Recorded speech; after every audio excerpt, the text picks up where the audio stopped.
భారత జట్టులో స్థానం సంపాదించడం కోసం వేలాది మంది ప్లేయర్లు కళ్ళలు కాయలు కాచేలా ఎదురు చూస్తుంటారు.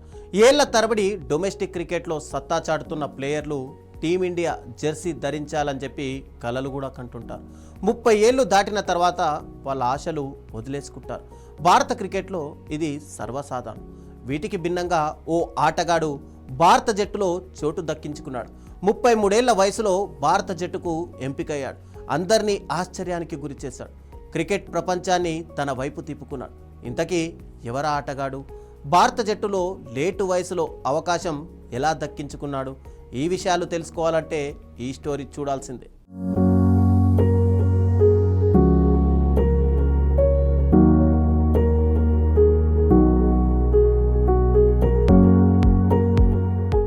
భారత క్రికెట్ జట్టు ఎప్పటికప్పుడు కొత్త ఆటగాళ్లకు స్వాగతం పలుకుతోంది. తాజాగా సారాంశ్ జైన్ అనే ఆఫ్ స్పిన్నర్కు అవకాశం కల్పించింది. మధ్యప్రదేశ్ రాష్ట్రానికి చెందిన ఈ ఆఫ్ స్పిన్నర్ 33 ఏళ్ల వయసులో అవకాశం దక్కించుకోవడం విశేషం. వాషింగ్టన్ సుందర్ గాయాల పాలవగా అతడి స్థానంలో సారాంశ్ జైన్ భారత జట్టులోకి వచ్చాడు. భారత జట్టు వచ్చే నెలలో శ్రీలంక జట్టుతో 2 టెస్టు మ్యాచ్లు ఆడనుంది. 2 టెస్టుల కోసం శ్రీలంక వెళ్లనున్న భారత జట్టుకు సారాంశ్ జైన్ ఎంపికయ్యాడు.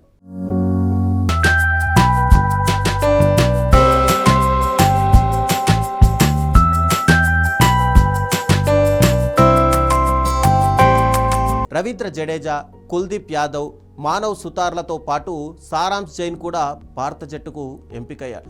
దీంతో భారత జట్టులో స్పిన్నర్ల సంఖ్య కూడా అమాంతం పెరిగింది. శ్రీలంకతో ఆడనున్న జట్టులో భారత స్పిన్నర్లు సత్తా చాటే అవకాశం కూడా ఉంది. శ్రీలంకలోని క్రికెట్ పిచ్లలో స్పిన్నర్లకు అనుకూలంగా ఉండే అవకాశాలు ఎక్కువగా ఉంటాయని మనందరికీ తెలిసిందే. ఇటీవలే ఓ టెస్ట్ మ్యాచ్ నుంచి విశ్రాంతి తీసుకున్న రవీంద్ర జడేజా తిరిగి భారత జట్టులోకి చేరడంతో స్పిన్ విభాగం మరింత పటిష్టంగా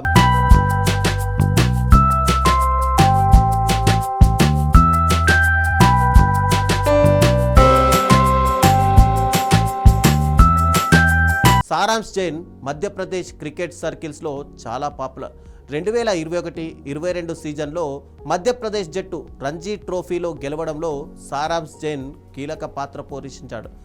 ఇటీవల శ్రీలంక ఏ జట్టుతో జరిగిన మ్యాచ్లోనూ తన సత్తా చాటాడు.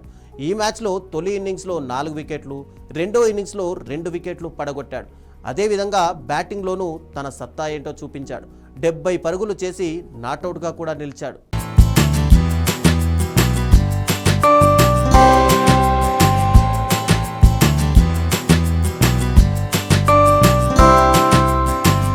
ఇటీవలే బీసీసీఐ 5 రోజుల పాటు భారత బౌలర్ల కోసం బౌలింగ్ క్యాంప్ నిర్వహించింది.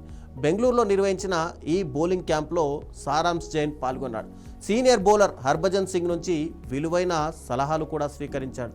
తనని తాను మెరుగుపరుచుకున్నాడు.